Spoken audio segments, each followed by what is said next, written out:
m'aime ceci? Eti mnanipenda kupita jinsi hao wengine wananipenda? Il lui répondit, naye akajibu, oui Seigneur, ndiyo Bwana, tu sais que je t'aime. unajua jinsi nakupenda. Jésus lui dit, Yesu akamwambia, paie mes agneaux. basi lisha kondoo zangu. Il lui dit une seconde fois, akamwambia tena mara nyingine, Simon fils de Jonas, Simoni mwana wa Yona, m'aimes-tu? eti kweli unanipenda? Pierre répondit, Petro akajibu, oui Seigneur, ndiyo Bwana, tu sais que je t'aime. unajua jinsi mimi nakupenda. Jésus lui dit, Yesu akamwambia, paie mes brebis. basi lisha kondoo zangu. Il lui dit pour la troisième fois, akamwambia tena mara nyingine, Simon fils de Jonas, Simoni mwana wa Yona, m'aimes-tu? eti kweli unanipenda? Pierre s'y attristait Petro akakasirika de ce qu'il lui avait dit pour la troisième fois. kulingana na ile alimwambia tena mara ya tatu, M'aimes-tu? kweli unanipenda? Il lui répondit, Naye akamjibu, Seigneur, Bwana, tu sais toutes choses. wewe unajua mambo yote, Tu sais que je t'aime. na unajua kwamba mimi nakupenda. Jésus lui dit, Yesu akamwambia, paie mes brebis. basi lisha kondoo zangu. Alléluia. Que Dieu bénisse. Awabariki. Jésus est en train de donner cette autorité à Pierre. Yesu iko nampatia Petro ile mamlaka, Et avant qu'il puisse avoir cette autorité, na kabla apate ile mamlaka, Jésus lui a dit, Yesu alimwambia, m'aimes-tu plus que ceci? eti unanipenda kupita hao wengine? Donc un berger Ni kusema mchungaji doit aimer le Seigneur Jésus anapaswa penda Bwana Yesu plus que vous tous. kuwapita mwe wote. Que Dieu bénisse. C'est pourquoi il ne peut pas rester à la maison Ndio kwa maana yeye hatabaki nyumbani en train de faire seulement ses histoires. akiwa anafanya tu hadithi zake. Il doit aimer le Seigneur Jésus Lazima apende Bwana Yesu plus que tout le monde kupita watu wote, avant de prendre cette responsabilité. kabla wewe ukamata ile majukumu. Et la responsabilité que Jésus avait donnée à Pierre, Na majukumu ambayo Yesu alimpatia Petro c'était de paître les brebis ilikuwa ni kulisha kondoo, par les bouquets. hapana magombe, mambuzi, Mbuzi dume. hapana mambuzi dume, Parce qu'il y a des boucs ici. sababu kuna mambuzi humu ndani. Quand tu veux les nourrir, Wakati unataka mlisha, il te donne un sabot. yeye anakupiga kikanyangio cha miguu. Amen.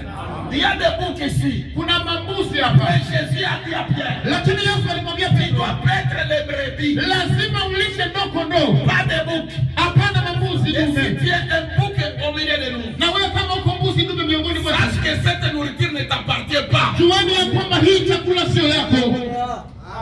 Vous y êtes? Là, on commence déjà à monter. Pale tunaanza kupanda. Amen. Amen. Nous ne sommes pas venus nous dorloter. Hatukukuja hapa kubembelezana, Et on n'est pas là na hatuko pale pour faire une association de frères. kisa kufanya tu muundo ya wandugu. Non. Hapana, Nous sommes ici tuko hapa pour être nourris ili tulishwe par la nourriture spirituelle au temps convenable. kupitia chakula ya kiroho wakati unaofaa. Et cette nourriture, Na ile chakula c'est la parole parlée, ni neno qui lililonenwa est la semence originale. ambayo ni mbegu asili ya Et asili. quelle est cette parole originale? Na ni neno gani ile ya asilia? C'était le message. Ni ujumbe. Alléluia. Alléluia. Nous avons cette Bible. Sisi tunayo hii Biblia. C'est une condensée de citations. Hii ni michangamano ya makanda. Alléluia. Ce sont des brochures. Ni makanda Il hivi. y a les brochures de Jérémie, Kuna kanda ya Yeremia, brochures d'Esaïe, kuna kanda ya Isaya, brochures d'Ezra. kuna kanda ya Ezra. Alléluia. Il y a beaucoup de brochures dedans. Humu ndani muna makanda nyingi. Et nous aussi pour ce temps, Na sisi pia kwa hii wakati nous avons notre nourriture là-dedans. tunayo chakula chetu mule Et ndani. c'est ce que nous appelons Na ni ile ambayo le tunaita message du temps de la fête. ujumbe wa wakati wa mwisho. Haleluya. Consommez le message. Kwa kukula ujumbe. Quand quelqu'un consomme le message, Wakati mtu anakula ujumbe, d'ailleurs le message lui-même, kwanza ujumbe yenyewe c'est le Saint-Esprit. abasi ni Roho Mtakatifu. Quand vous le consommez, Wakati unakula ujumbe, vous aurez les vitamines. utapata kabisa ladha nzuri. Alléluia. Vous aurez une bonne santé. Utakuwa na afya Tu nzuri. ne seras pas tel que tu es là. Hautakuwa jinsi uko pale. Tu ne pas. Kwanza uko mwenye kushamuka.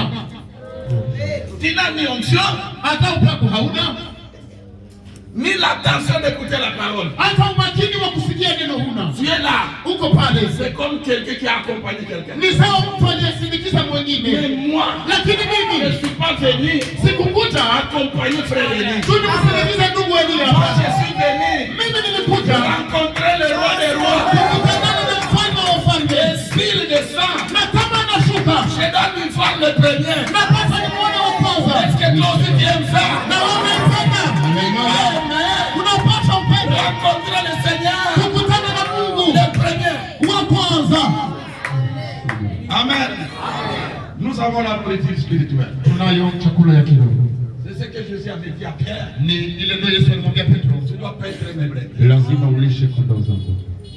Que Dieu bénisse. Amen. Amen. Dans la semaine, nous avons parlé quelque chose. Amen. Parce que vous tous, vous n'étiez pas là. Moi, je ne sais pas. Bon. Comment est-ce que je vais vous qualifier? Quelqu'un qui ne mange pas tous les jours.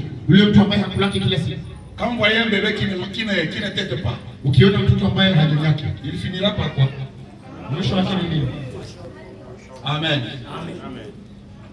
Et la fin de Kwashorkot, ça sera quoi? Ça sera la mort. Donc quelqu'un qui ne mange pas, sa fin c'est la mort. Je suis en train de voir beaucoup de morts parmi nous.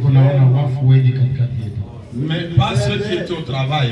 Il y a ceux qui étaient au travail. Et ils aiment la parole. Amen. Et si vous aimez la parole, quand vous revenez à l'église, j'étais au travail. Je dois trouver le frère Réli qui était à l'église toute la semaine. Il va me dire tout ce qui s'est passé à l'église. Vous avez fait ça? Vous n'aimez pas le Seigneur. Je vous condamne. Amen. Hakuna mwenye atahesabu haki hapa. Nul ne va se justifier ici. Tu as manqué l'église toute la semaine. Ulikosa ibada juma mzima. Pourquoi tu ne demandes pas à quelqu'un qui était dans la semaine? Kwa nini hauuliza hata mtu mwenye alikuwa mdogo? Amen. Amen. Mon bien-aimé. Mpendwa, Qu'est-ce qui arrive dans la semaine? nini ilifanyika mwendeleo tu? Qu'est-ce que le grand berger a dit? Mchungaji mkuu alisema nini? Parce que nous avons le grand berger Sababu tunaye mchungaji qui est le Seigneur Jésus-Christ. ambaye ni Bwana wetu Yesu Kristo. Et il a mis Na aliweka son agent. mfanyakazi wake. Alléluia. Et son agent Na mfanyakazi s'appelle wake Josué. anaitwa Yoshua. Qu'est-ce qu'il a dit? Alisema nini? Tu ne demandes pas. Hauulize. Tu es là tranquille. Uko pale kimya wako natulia. Et tu t'attends à la bénédiction. Na unajigojelea kubaraka. Nous avons dit dans la semaine. Nisema na neno. Peut-être je vais lire seulement 2 citations. Mara nisome kanda tu mbili. Pour vous qui n'étiez pas là. Kwa nini ambao hamkuwepo? L'église, Kanisa c'était bien propre de l'Éternel. ni wenyeji kabisa kipekee ya Mungu. Amen. C'est Dieu qui est le propriétaire de cette église. Ni